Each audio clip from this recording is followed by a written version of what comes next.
know they're busy. Clear, thank you.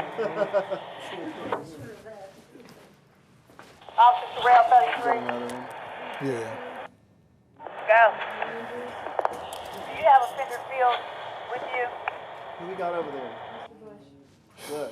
Ma'am, he's walking through the door. Are you going back home now? Yeah. Clear. That's where you been. 0835 Bush, come up here. Hey. 2606. I already checked this box, it's good. What's your date of birth, Paul? I'm sorry, what was it? Yeah. Yeah, I got to take, Murray called you? See, that's why I'm shift supervisor, so I ain't doing what she told me to do. I stopped at medical. Bush smacked the officer with a tray.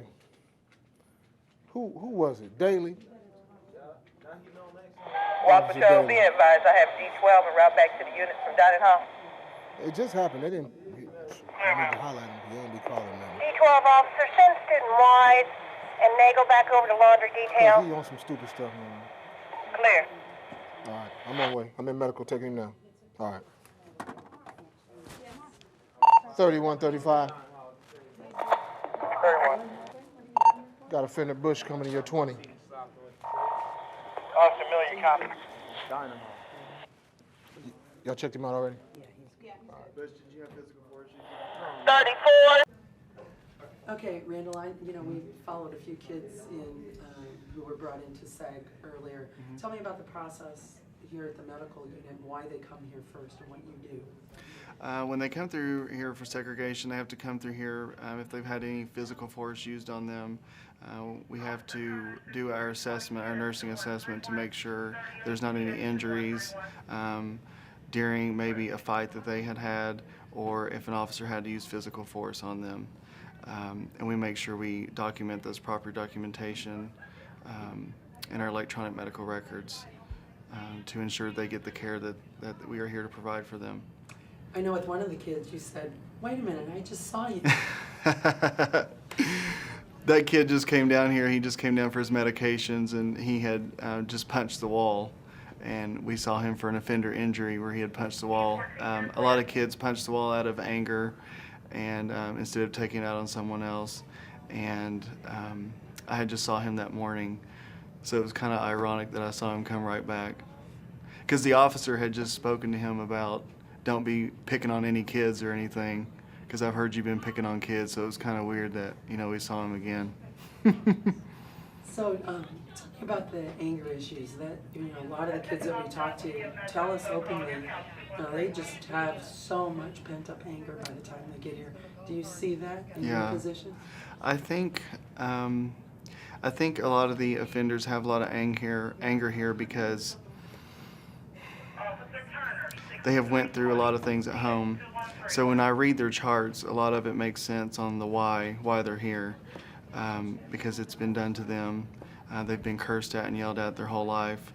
So I think as a staff member here, I know from medical end, we approach it from a caring approach and a therapeutic communication with them, that we don't have to yell at them or curse at them to get them to do what we need them to do. A lot of them will cut on themselves for self-mutilation to relieve the anger. They said it just feels good. And it is sad that they have resulted in that instead of just coming down here to talk to one of the medical staff. A lot of times we will have offenders who know when they're feeling angry, and the officers call down here to request to speak to one of us so we can talk to them about their anger issues that they're having. A lot of it they get bad news from home. Maybe they just had a visit and they're upset what they were told during the visit, or they're thinking about being home instead of being here. And when you get 300 of them together with those same issues, I think that's where a lot of our aggression, our fights come from. So it's really for you as part of the medical staff. This is a very unique population to deal with. Juveniles are just different than the adult population. Yeah. It's a whole different set of issues. Yes, it is. What would you want to tell people on the outside who really have no clue you know, what life is like inside here as a staff member, just sort of your observation overall of working with juveniles. Juveniles, they come with a lot of baggage.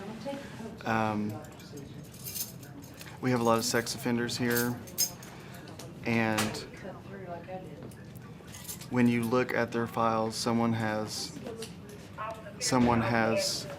committed a sex crime on them, and you can't tell me that a 12 or 13-year-old knows really what they're doing. And I think that's why I have such a huge heart for these kids, as opposed to adults who has committed a sex offense and they're 50, 60 years old, because they know better. And so I think here, I feel every day as a medical staff that I am making a difference every day, because maybe this is the first time these offenders have ever received health care for their first time in their life. A lot of people in their position have never received health care because their families don't have health insurance. So I think that as far as the medical staff here, we have a huge role in being role models for them. Sometimes there's some things that are almost unbelievable. Tell me about the glass eye. Oh gosh, yes. I was sitting here and I was running the desk that day and I get a phone call from Segregation, which is B4, the short term. And the officer down there says, hey, Miss Marcy, you know so-and-so with the glass eye? And I said, yeah. And she goes, he's cadillacing it across the floor to other offenders.